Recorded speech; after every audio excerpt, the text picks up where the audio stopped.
감사를 드립니다. 오늘 귀하고 복된 주일에 하나님을 예배하며 이 날을 누리게 하시니 감사를 드립니다. 이 시간 제자의 기본 훈련을 통해 예수님의 제자로서 우리가 믿어야 할 것, 그리고 소망해야 할 것, 그리고 우리가 행해야 할 것들을 알려주시는 주님의 감사를 드립니다. 하나님, 오늘 사도신경을 마무리하고 주기도문의 서론을 나눌 것인데 우리가 무엇을 믿어야 할지 사도신경을 통해 우리의 신앙이 복음에 뿌리내리게 하시고 말씀에 뿌리내리게 하시고, 또한 하나님이 우리에게 주신 그 소망을 가지고 누리는 기도의 비밀을 찾아 누리도록 저희를 인도하여 주옵소서. 예수 그리스도의 이름으로 기도합니다. 아멘. 지난주에 우리가 사도신경을 마무리하려고 했는데 시간 관계상 마무리하지 못했기 때문에 오늘 사도신경의 나머지 부분을 마무리를 하고 이제 주기도문은 다음 주부터 본격적으로 시작하고요. 주기도문의 서론적인 부분만 오늘 같이 나누도록 하겠습니다. 지난주 우리가 사도신경 가운데 죄를 사하여 주시는 것과 몸이 다시 사는 것과 영원히 사는 것을 믿사옵나이다. 그렇게 그 부분을 고백하는 부분을 살펴봤죠. 세 가지는 구원에 대한 부분이죠. 하나님이 우리에게 주신 구원의 축복에 대한 고백인 것입니다. 우리가 받은 구원은 무엇입니까? 죄로부터의 구원이죠. 이 죄라는 것은 너무나 심각한 문제입니다. 우리가 이 죄의 심각성을 너무나 잘 모르고 있죠. 반대로 우리가 이 죄의 심각성을 알면 알수록요, 죄의 심각성을 알면 알수록 하나님이 우리에게 베풀어 주신 그 구원의 축복이 얼마나 큰지 알게 돼요.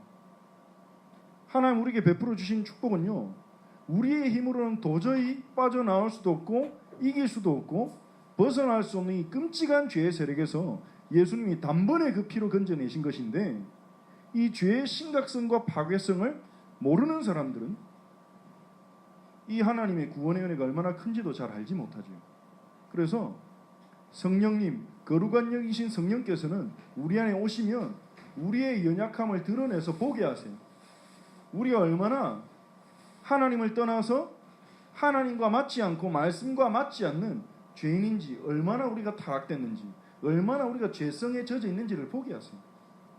그래서 성령의 은혜 가운데 있으면 있을수록 우리는 겸손해지는 게 아니라 자랑할 수가 없어지죠. 부끄럽습니다. 늘 내가 이렇게 죄인인데. 성령 충만해지면 죄가 없어지고 완전해지는 게 아니라 일단은 죄가 드러나요. 하나님이 죄를 드러내세요.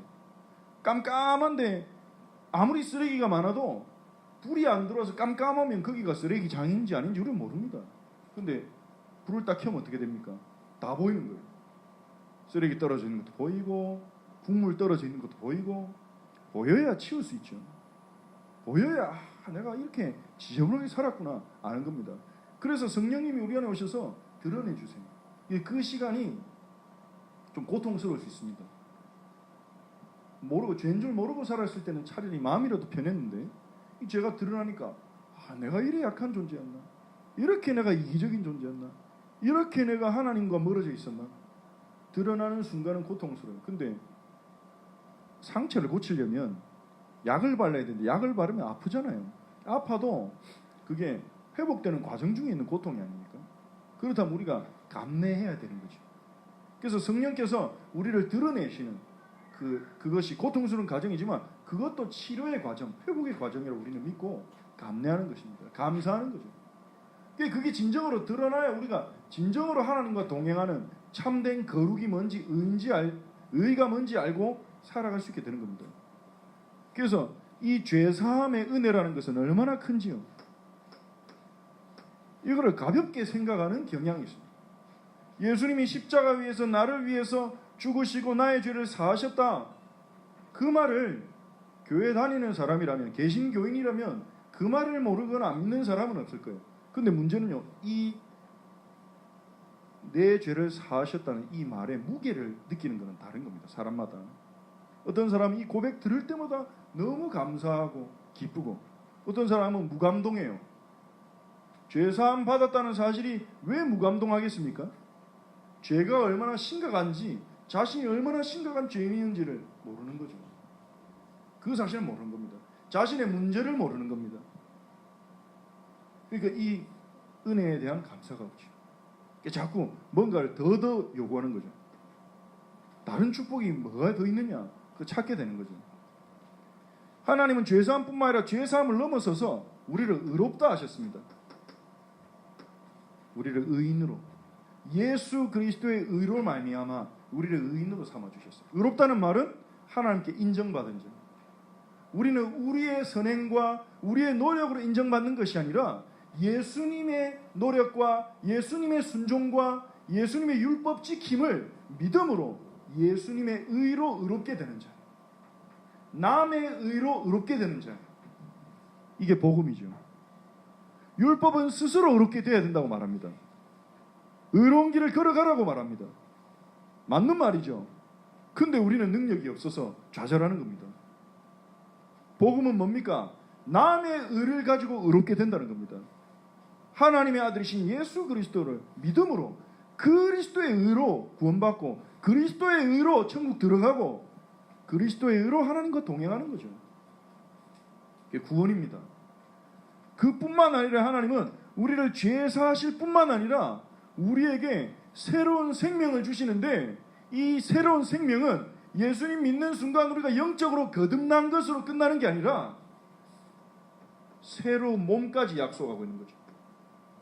그래서 사도신경에 그 고백이 들어가 있는 것입니다. 몸이 다시 사는 것과 그냥 지금 이 육신 상태 그대로 부활하는 게 아니죠. 새로운 몸으로.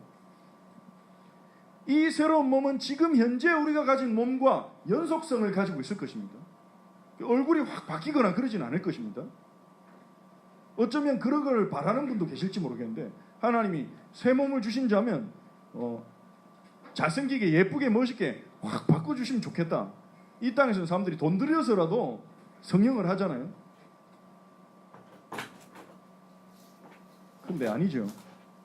하나님은 우리를 있는 모습 그대로 좋아하시기 때문에 우리가 외모에 대해서 불만족하고 만족하는 거 어쩌면 이 세상의 영향이기 때문일지 모릅니다. 육신을 중요하게 생각하는 외모를 가지고 평가하는 그 세상의 가치관에 우리가 물들어서 외모 때문에 어떤 사람은 컴플렉스를 가지고 어떤 사람은 막 교만하고 그런지도 모릅니다. 하나님은 우리 볼 때 다 예쁘게 보시는 거죠. 하나님의 작품인데. 근데 이 새 몸은요 장애나 질병이나 부족함이 없을 것입니다. 예수님이 부활하셨을 때 그랬죠. 예수님이 돌아가시기 전에는 온몸이 상처투성이었잖아요. 채찍에, 손에 못자국에, 옆구리에 창자국에. 근데 예수님이 부활하셨을 때는요 그 상처가 싹 다 사라졌어요. 일부러 남겨놓은 거, 손에 못자국과 옆구리에 창에 찔린 자국 일부러 남겨두셨어요. 하나님이 없애주실 수 있는데 일부러 남겨두셨죠. 예수님이요. 왜냐? 안 믿는 제자들을 위해서. 그만큼 사랑하신 거죠. 새 몸은요 장애가 없어질 것입니다. 그래서 이 사실을 믿는 신자들은요 어떤 분은 키가 작아가지고 너무 컴플렉스인데 이 사실을 믿고는 하나님 나라에 내게 새 몸을 주실 때는 내가 이 컴플렉스를 벗어날 수 있을까요? 생각하면서 기쁨으로 감사하고 그런다 하더라고요. 생각해 봅시오. 뭐 꼭 새 몸을 받아야 되나 싶지만 정상적인 육신을 가진 사람은 괜찮지만요. 하나님 떠나니 저주 가운데 태어나면서 많은 사람들이요 장애를 가지고 태어납니다. 시각장애, 청각장애, 감각장애도 문제인데 어떤 사람은 불구로 태어나요. 팔이 없이 태어나면서부터 다리가 없이 한쪽 다리는 짧게 그러한 가운데 태어나는 사람들은요 물론 그 가운데서 하나님의 구원을 받고 은혜 받아가지고 행복을 전하고 다니는 사람도 있습니다. 닉 부이지치 씨 같이 그 사람은 양팔이 없고 발만 하나 있잖아요. 다리는 둘 다 없는데 한쪽에 발만 딱 붙어 있잖아요. 근데 그분이요 행복하다고 말하니까 팔다리 멀쩡한 사람들이 할 말이 없는 거예요. 몸 건강한데도 불행하다 그러는데 그렇게 태어난 사람이 눈앞에서 웃으면서 행복하다고 하니까 할 말이 없는 거죠. 그 닉 부이지치 씨가 하나님 믿고 구원의 축복 때문에 그 사람 행복을 찾았죠. 얼마나 어릴 때 힘들었겠습니까? 남과 다른 모습 때문에. 그분은 가지고 있을 거예요. 새 몸에 대한 소망. 얼마나 기쁜 영광의 약속입니까? 그래서 빌립보서 3장 21절에 우리의 낮은 몸을 자기 영광의 몸의 형체와 같이 변하게 하시리라. 부활하신 예수님의 육신과 같이 온전한 몸으로. 지금 우리 육신에는 한계가 많습니다. 그런데 그 한계들을 뛰어넘는 축복의 몸으로 얼마나 뛰어넘을 거냐, 그거는 우리가 모릅니다. 지혜롭고 선하신 하나님께서 우리가 하나님과 함께하는 그 하나님 나라의 영원한 삶을 누리기에 합당할 만큼 주실 거예요. 그거 가지고 우리가 논쟁하는 거는 중요하지가 않아요. 나 키가 작은데 하나님이 내 키를 커지게 해주실라나? 나 눈이 좀 컸으면 좋겠는데 하나님 눈을 좀 크게 해주실려나? 그런 거는 우리가 세세하게 따질 필요가 없는 것 같아요. 여러분이 가장 만족할 수 있는, 우리가 확실히 아는 것은 하나님 우리를 너무나 사랑하시고 선하시고 지혜로우신 분이기 때문에 여러분이 가장 만족할 수 있는 새로운 몸으로 부활하게 하셔서 영원토록 살게 하실 것입니다. 이거는 저의 주장이 아니라 성경이 약속하고 있는 거죠. 고린도전서 15장 42절에서 54절에도요. 썩어질 것으로 썩지 아니할 것을 거두고 썩어질 것을 심고, 썩어질 것은 우리의 지금 현재 육신을 말하는 거죠. 우리의 육신은 날마다 낡아지고 있습니다. 하지만 속사람은 새로워지고 있죠. 근데 마지막 날에는, 예수님이 다시 오시는 그날에는 우리에게 부활한 새로운 몸을 주실 것입니다. 지난주에도 말씀드렸지만 C.S. 루이스라는 기독교 신학자이자 작가는 이렇게 말했습니다. 우리가 아이들에게 말을 사줄 때 처음부터 비싸고 좋은 명말을 사주느냐, 돈이 있을지라도 그렇게 하지 않고 처음에는 연습할 수 있도록 좀 아이들이 탈 수 있는 말을 사줘서 연습을 충분히 하게 한 다음에 실력이 생기면 그때 이제 좋은 말을 선물해 주지 않겠느냐. 사람도 그러할진데 부모도 그러할진데 하나님이 우리에게 하시는 것은 그렇게 하신 건 당연하지 않겠는가, 그렇게 말했습니다. 그러니까 하나님은요, 이 시간이 가면 갈수록 후패해가는 이 육신 가운데서 하나님의 말씀을 따라 살아가는 이 육신을 올바르게 사용하고 누리는 훈련을 하고 있는 훈련 기간인 거예요. 지금은요. 하나님은 우리에게 이 연약한 육신을 주시고는 그걸로 끝, 이게 아니라, 그걸로 만족해라 이게 아니라, 이 육신을 가지고 우리가 하나님과 동행하면서 말씀 순종하면서 살아가는 훈련 기간인 거예요. 지금은. 나중에 예수님이 재림주로 오실 때, 우리의 구원이 완성될 때, 그때는 하나님이 우리에게 지금보다 훨씬 더 온전한 몸, 더 온전히 하나님을 사랑하고 이웃을 사랑하고 더 온전히 섬길 수 있는, 더 기쁨을 누리는 온전한 새 몸을 주시는 것이 논리적으로도 당연하지 않겠습니까? 우리가 하나님이 해오신 것을 봤을 때 성경이 분명히 약속하고 있는 바고요. 자, 그러면 왜 하나님이 늙지 않고 병들지 않는 온전한 새 몸을 주시는가? 사도신경의 마지막 고백, 영생을 위해서입니다. 영원히 사는 것을 내가 믿사옵나이다. 영생을 위해서요. 이 세 가지가 구원의 축복입니다.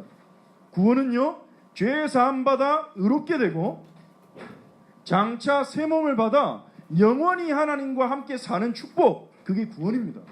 사도신경에서 정리하기로는 그렇습니다. 교회가 그렇게 지금까지 믿어왔고 믿고 있는 거예요. 자, 이 영생에 대한 부분은 지난주에 설명을 못했기 때문에 정리를 좀 하도록 하겠습니다. 영원히 사는 것을 내가 믿사옵나이다.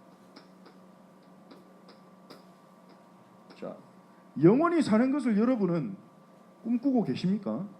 여러분이 영원히 산다고 믿으십니까?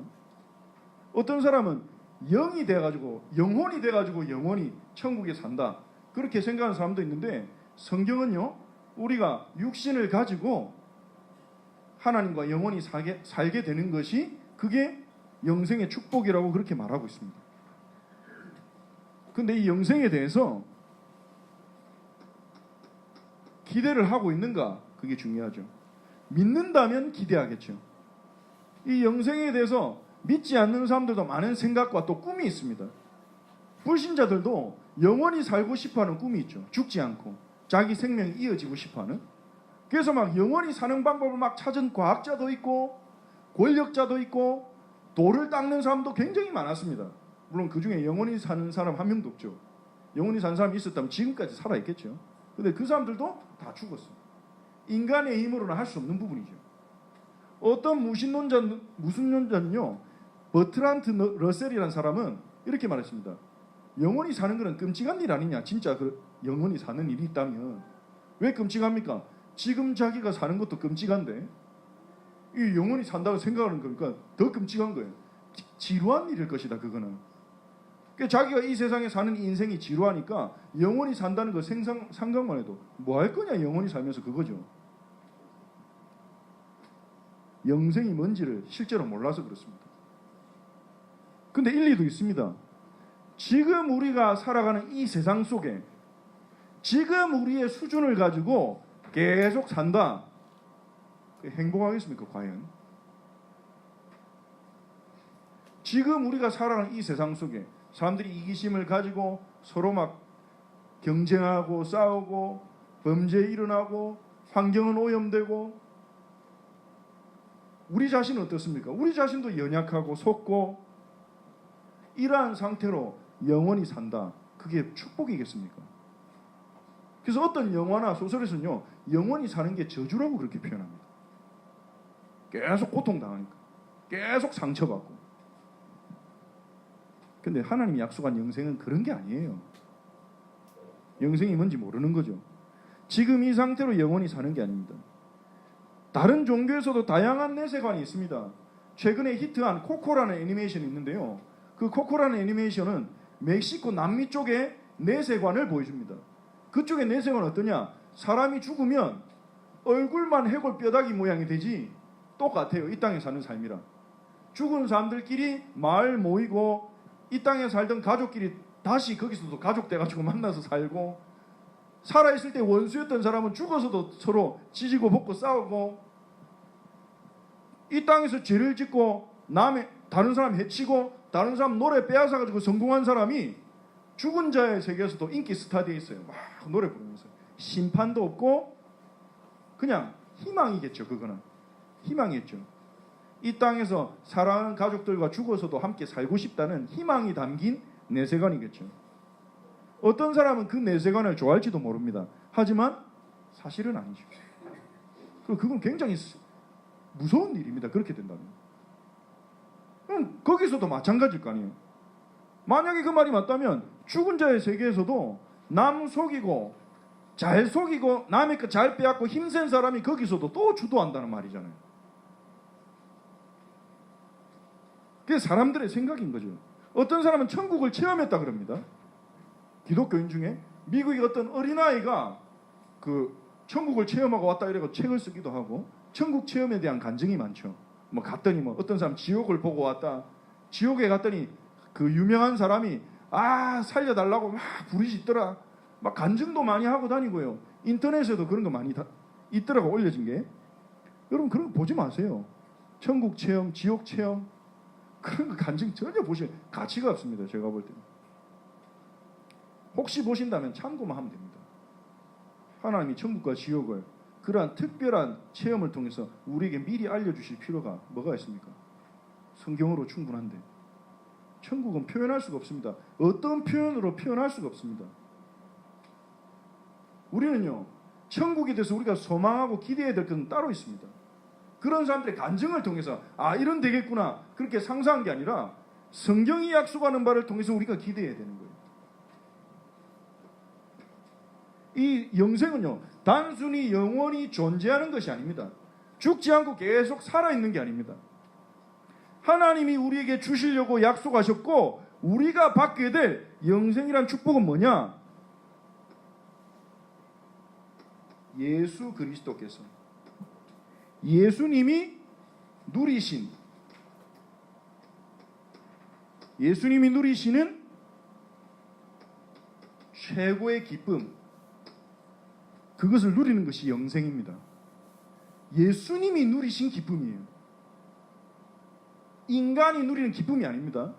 성자 하나님이신 예수님이 누리시는 기쁨, 상상이 가십니까? 예수님은요, 요한복음 17장에 기도하시면서 이 기쁨을 예수님을 믿는 자들도 누리게 해달라고 기도하셨어요. 이 기쁨은 예수님이 누리셨고 믿는 우리도 함께 누리게 될 최후의 기쁨입니다. 요한복음 17장 한번 찾아볼까요? 12장 26절부터 먼저 찾아보겠습니다. 12장 26절. 요한복음 12장 26절.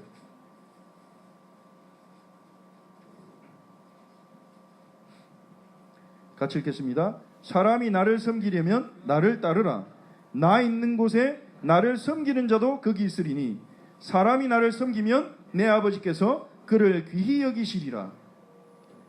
나를 섬기면 나 있는 곳에 나를 섬기는 자도 거기 있으리니 예수님이 거하시는 곳에 예수님을 따르고 믿는 자들도 같이 있는다는 거예요.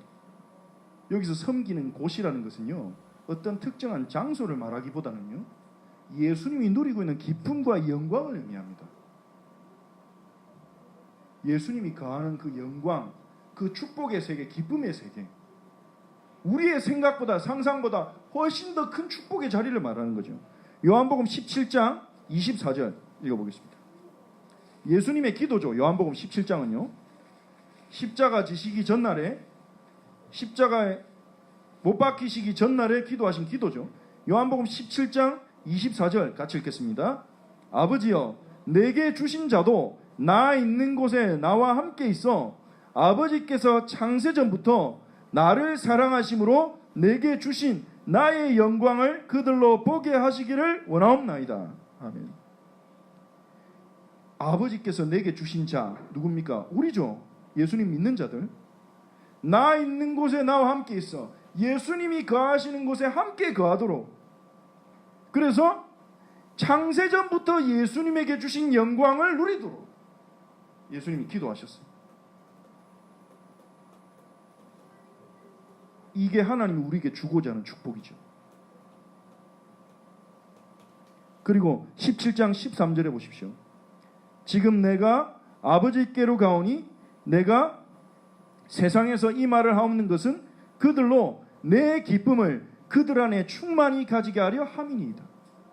요한복음 17장 읽어보면요, 예수님은요, 예수님이 믿는 우리가 예수님의 기쁨을 누리고 예수님의 영광을 누리기를 기도하고 계십니다. 이 기쁨과 영광은 우리가 이 땅에서도 누릴 수 있는 것이지만 궁극적으로 누리게 되는 것이 이제 영생 하나님 나라에서 누리게 되는 거죠. 그러면 예수님이 누리신 기쁨, 우리가 장차 누리게 될 기쁨이 무엇입니까? 첫 번째, 주님과 함께하는 기쁨입니다.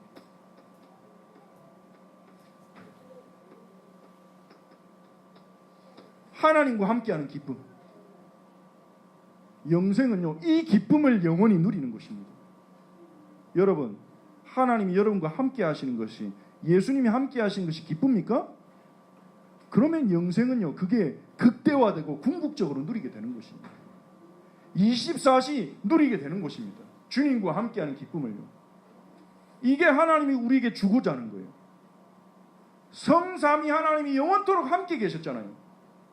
함께하며 서로 사랑하시는 그 기쁨을 우리에게도 나눠주고자 하시는 거예요. 지금 우리가 이 세상에서 은혜 받을 때 우리는 조금 맛봅니다. 신앙생활에서 조금 맛봅니다.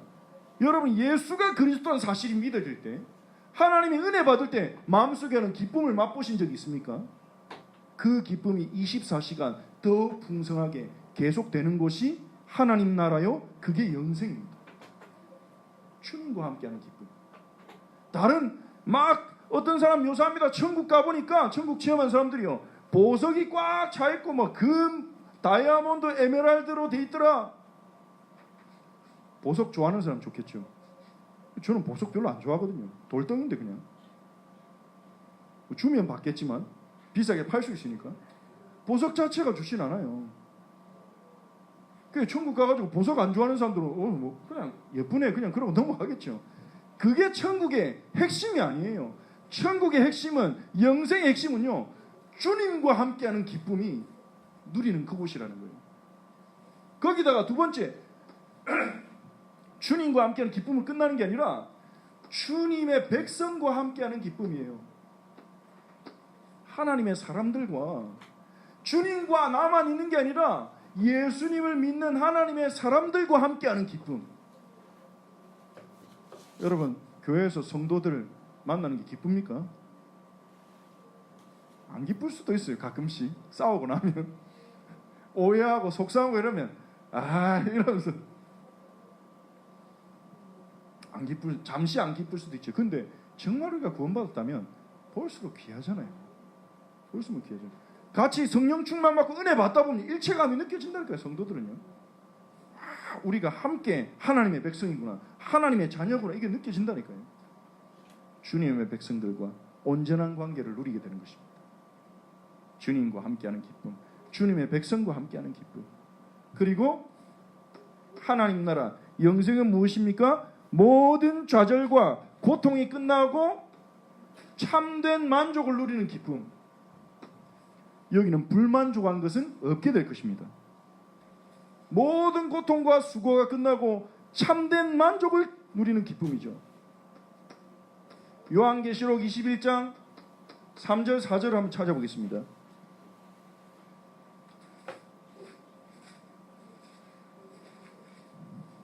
요한계시록 21장 3절 4절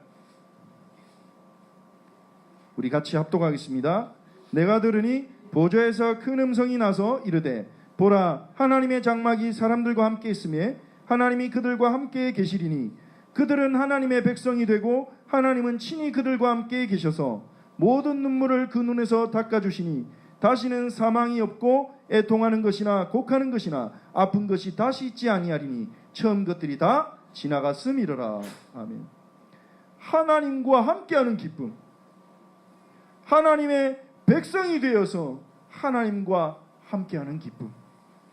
그리고 4절에 보니까 하나님이 모든 눈물을 닦아주시니, 여기서 눈물은요, 육신적인 눈물을 말하겠습니까? 눈물이 상징하는 것은 무엇입니까?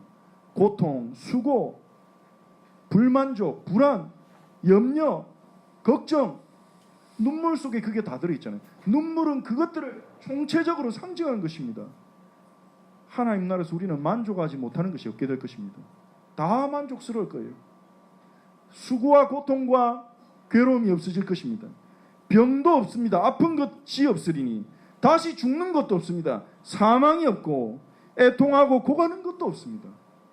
어떻게 이게 이루어질지 우리는 상상할 수가 없죠. 하지만 하나님은 그렇게 이루실 거예요. 참된 만족을 누리게 될 것입니다. 그러니까 거기서 우리가 뭘 하게 될지는 몰라요. 뭘 하게 될지는 몰라요. 하지만 우리는 아는 것이 세 가지가 있습니다. 우리가 하나님 나라에 가면, 우리가 영생하게 될 때 우리는요, 주님과 함께하는 기쁨을 엄청나게 누리게 될 것이다. 주님의 백성들과 함께하는 기쁨을 어마하게 누리게 될 것이다. 그리고 거기는 참된 만족을 누리게 될 것이다. 이게 예수님이 누리는 기쁨인데 우리도 이 기쁨을 누리도록 예수님이 요한복음 17장에서 기도하신 것입니다. 하나님 이거를 주려고 하시는 거예요. 저는 이게 믿어지면서요, 정말 놀라운 거죠. 하나님이 누리는 영광과 축복을 주시는 거잖아요. 에베소서 1장 3절에 뭐라고 말한 줄 압니까? 하늘에 속한 모든 신령한 복을 너에게 주시려고. 우리가 이 땅에서 누리는 기쁨은요, 일시적이고 잠시에 불과합니다. 그거 하나님이 우리에게 주려고 구원하신 게 아닙니다. 그 정도 주려고 예수님이 십자가에서 못 박여 죽으신 게 아닙니다. 우리가 앞에 두고 있는 기쁨은요, 이걸 뭘로 살 수 있겠습니까? 무엇으로 얻을 수 있겠습니까? 창조주 하나님, 우리를 너무나 사랑하시는, 죽기까지 사랑하시는 그 아버지와 함께하는 기쁨, 그리고 우리와 같이 은혜로 구원받아 의롭게 되어서 온전하게 되어서 우리와 함께 영원히 하나님을 예배하고 함께 서로 사랑하며 교제하며 살아갈 주님의 백성들, 그곳에 우리가 누리는 참된 만족, 이걸 무엇으로 얻을 수 있습니까? 우리의 힘으로 얻을 수 없는 것인데 하나님이 주셨죠. 이게 영생입니다. 영생을 믿사옵나이다, 이 말은 무슨 말입니까? 이것을 믿고 소망하는 거예요. 여기가 구원의 본론입니다. 구원의 축복을 온전하게 누리는 그 자리입니다. 우리 이 땅에서 맛보고 사는 거예요. 맛보고 사는 거예요. 맛만 봐도 세계복음화의 증인 될 만큼 큰 겁니다. 이게. 예수님은요, 주기도문을 통해서, 다음 주부터 주기도문을 본격적으로 볼 텐데, 예수님은 주기도문을 통해서 이 하나님의 나라를 소망하며 살아라고 가르쳤어요. 주기도문 내용이 뭡니까? 하늘에 계신 우리 아버지, 하나님 우리 아버지 된 거예요. 이름이 거룩히 여김을 받으시옵소서. 하나님의 이름이 거룩한 거예요. 거룩히 여김을 받는 곳이에요. 나라가 임하옵소서. 하나님 나라가 온 땅이 하나님 나라가 되는 거예요. 하나님의 뜻이 하늘에서 이루어진 것 같이 땅에서도 이루어집니다. 오늘 우리에게 일용할 양식을 주옵시고, 하나님 나라는요, 일용할 양식을 다 공급받는 곳입니다. 아무도 부족하거나 아무도 굶주리거나 아무도 결핍이 없는 곳입니다. 우리가 우리의 죄를 용서한 것 같이, 다른 사람의 죄를 용서한 것 같이 우리의 죄를 사하여 주옵시고, 하나님 나라는요, 용서의 나라입니다. 더 이상 용서하지 못하거나 미워하거나 증오하는 일이 없는 곳, 그 하나님 나라 우리는 받을 자들이고 그 하나님 나라를 소망하는 자들이에요. 악이나 시험이 없는 곳. 예수님 주기도문을 통해서요, 그 나라를 바라보며 살아라. 그 나라를 바라볼 때 우리가 그 나라의 백성답게 살기 때문이죠. 그리고 이 영생의 세 가지 축복은요, 지금 이 땅에서 우리가 지금 맛보고 누릴 수 있어요. 뭐를 통해 맛봅니까? 성령님이, 믿는 순간 성령님이 우리와 함께 하시기 때문에, 우리 안에 오셨기 때문에 우리는 주님과 함께하는 기쁨을 맛보고 있습니다. 언제 맛봅니까?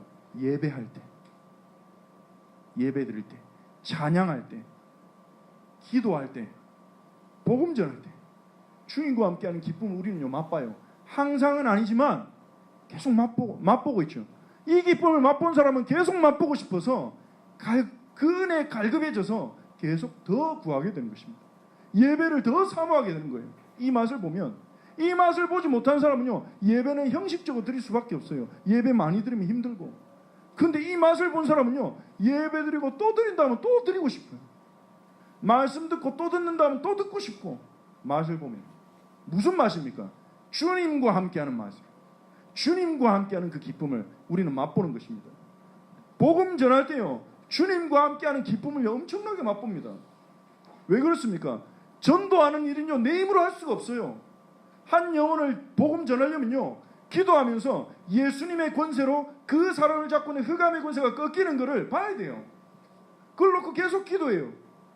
기도하다 보면 어느 날 사람이 확 달라져 있어요. 강팍한 사람이 마음이 확 열려 있어요. 주님이 하셨구나. 어느 날 갑자기 연락이 와가지고 갈급하게 복음을 듣고 구원받아요. 아, 주님이 하셨구나. 사도행전 16장 15절에 바울이 말하는, 주께서 루디아의 만문을 여사. 어떻게 합니까? 주님이 만문을 벌컥 여는 게 바울의 눈에 영 안으로 보였겠습니까? 아니잖아요.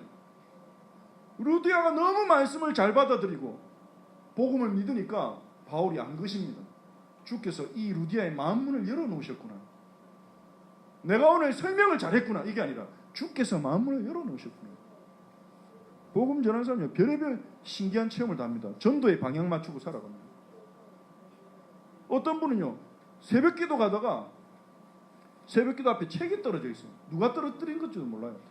선교사가 되려면 그거 딱 주워가지고 이름도 안 써있고, 아, 내가 보면 되겠다. 딱 가는데 그날 선교사로 해외에 나가는 사람을 만난 거예요. 그 얘기하면서, 아, 이 사람한테 내가 뭘 주면 좋을까 기도하는데 그게 딱 생각나는 거예요. 그 선교사가 되려면 이 책 한번 읽어보라. 딱 읽어보고 너무 도움이 된다. 그 사람이 간증하고. 신기한 일이 일어나는 거죠. 그거는. 그런 일들을 주님과 함께하는 역사를 맛보게 됩니다. 사도행전이 그 얘기 아닙니까? 사도행전은 주님과 함께하는 삶. 이 땅에서 우리는요, 성령님이 함께하기 때문에 주님과 함께하는 기쁨을 맛볼 수 있어요. 말씀을 통해, 기도를 통해, 전도를 통해 찬양하는 그 시간. 그리고 우리는 교회를 통해서, 이 땅에 있는 교회는 불완전합니다. 왜냐? 우리가 불완전하기 때문입니다. 성도인 우리가요. 그래서 사랑할 때도 있지만 싸울 때도 있고, 기뻐하고 감사하고 축복할 때도 있지만 섭섭할 때도 있고, 안아줄 때도 있지만 밀칠 때도 있고, 그러면서 은혜 받고 또 회개하고 미안하다 하고, 그렇게 이제 하나 돼가고 성장해가는 게 이 땅의 교회죠. 그러면서 조금씩 맛보는 거예요. 예수 믿는 사람들과 함께하는 기쁨, 하나님의 자녀들과 함께하는 기쁨을 맛보다가 우리가 하나님 나라에서는 제대로 누리게 되는 거죠. 그리고 우리가 이 땅에서 참된 만족을 구하기는 힘들죠. 가정 문제, 육신 문제, 경제 문제, 몸에는 질병도 생기고 사회도 불안하고, 그런 가운데 살아가는 우리가 어디서 참된 만족을 구하겠습니까? 근데 우리가 참된 만족을 이 땅에서 체험하고 있지 않습니까? 은혜 받을 때. 여러분도 그런 체험 많으시잖아요. 전 너무 많이 체험했어요.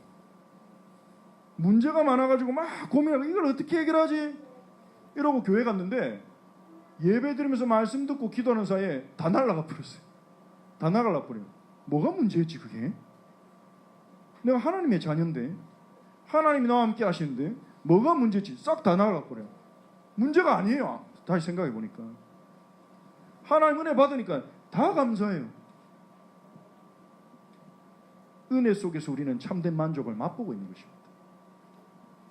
이것을 맛보다가 예수님이 재림주로 다시 오실 때 우리는 새로운 몸을 입고, 부활하여서 새로운 몸을 입고 이 영원한 생명의 축복을 누리게 될 것입니다. 그것을 여러분 믿고 소망하는 여러분 되시기 바랍니다. 그래서 우리가 어쨌든 내 마음에 들든 안 들든 여기 이 사람들이 하나님 나라에서 계속 볼 사람들입니다. 그래서 지지고 볶고 싸우더라도 우리는요 서로 사랑하고 사랑하기를 포기하면 안 돼요. 사랑하고 내 마음도 오픈하고 기도해주고 축복하고 은혜 속으로 들어가고. 우리가 은혜 못 받았다는 증거는 뭡니까? 사람들 봐도 반갑지도 않고, 마음이 안 편하고, 그 은혜 못 받고 있다는 증거. 은혜 받으면요 좋아집니다. 제 경험도 그렇고 여러분도 그러실 거예요. 은혜 받으면요 다 좋아집니다. 왜 그렇습니까? 성경이 말합니다. 요한일서 5장 1절에 하나님께로부터 난 자마다 하나님께 난 자마다 나으신 이를 사랑하느니라. 하나님의 자녀들은요 하나님의 자녀들을 사랑하게 되어 있습니다. 그게 영적인 원리입니다. 내가 하나님을 사랑할수록 하나님의 자녀들을 귀하게 본다니까요. 내가 하나님을 경외하면 경외할수록 하나님의 백성들을 중요하게 생각한다니까. 우리가 하나님의 백성들을 중요하게 보지 않고 사랑하지 않고 함부로 대한다. 그건 하나님을 사랑하지 않는다는 증거입니다. 요한일서에서 사도 요한은 그 두 가지는 떨어질 수가 없다 그렇게 말합니다. 하나님을 사랑한 것과 하나님의 백성을 사랑한 것은 떨어질 수가 없다. 우리가 정말 복음 깨닫는다면요, 우리는 세상 사람들은 그렇게 말합니다. 수준 따집니다. 외모, 실력, 돈 이런 거 따집니다. 수준 따져가면서 사람 만납니다. 수준 안 맞는 사람들은 피해버립니다. 근데 우리가 정말 복음 깨닫다면 우리가 어떠한 수준인지, 우리가 얼마나 큰 죄인인지, 우리가 얼마나 하나님의 은혜 받을 자격이 없는 자인지 알았다면 우리가 다른 사람을 그런 걸로 판단할 수 있을까요? 실력 가지고, 외모 가지고, 잘했냐 못했냐 그거 가지고 판단할 수 있을까요? 우리가 복음을 깨달았다면 그렇게 못하는 거예요. 안 하는 게 아니라, 안 해야 되는 게 아니라 그렇게 못하는 거예요. 복음 정말 깨달았다면. 죄인인 나도 은혜 받아 구원받았는데, 연약한 나도 성령의 은혜 가운데서 거룩하게 온전하게 변화되어 가고 있는데, 다른 사람 조금 못하고 조금 못 깨닫고 조금 못한다고 그러냐? 이렇게 못하는 거예요. 은혜 받으면. 그래서 교회는요, 그 은혜가 충만하다면, 복음이 충만한 교회는 어떻게 됩니까? 어떤 사람도 용납받고, 어떤 사람도 축복받고, 어떤 사람도 위로받을 수 있는 공동체가 되는 겁니다. 그게 하나님 나라의 모델인 교회의 사명입니다. 그래서 교회인 성도로서 중직자든 성도든 상관없이 우리 모두가 가장 열렬하게 구하고 열렬하게 해야 되는 일이 뭡니까?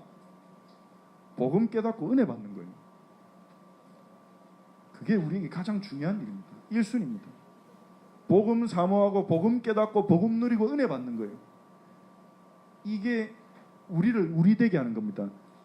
모든 성도가, 모든 중직자가, 모든 교역자가 복음을 가장 중요하게 생각하고 복음을 누리려고 몸부림치고 은혜 받기를 열렬히 사모한다면 그 공동체는요, 생명의 공동체가 돼요. 주님과 함께하는 기쁨을 누리고 주님의 백성과 함께하는 기쁨을 누리고 문제와 걱정 않고 이곳에 들어와서 은혜 받고 만족 얻고 현장으로 다시 돌아간단 말이에요. 천국을 누리는 공동체가 되는 겁니다. 여러분, 이 축복을 누리시기 바랍니다. 제 계획대로 계속 안 됩니다. 주기도문 서론하려고 했는데 사도신경 끝내고 지금 시간이 다 가버렸습니다. 그래서 주기도문은 다음 주부터 깔끔하게 다음 주부터 주기도문을 시작하도록 하겠습니다. 결론, 여러분 교재에 있는 결론을 보십시오.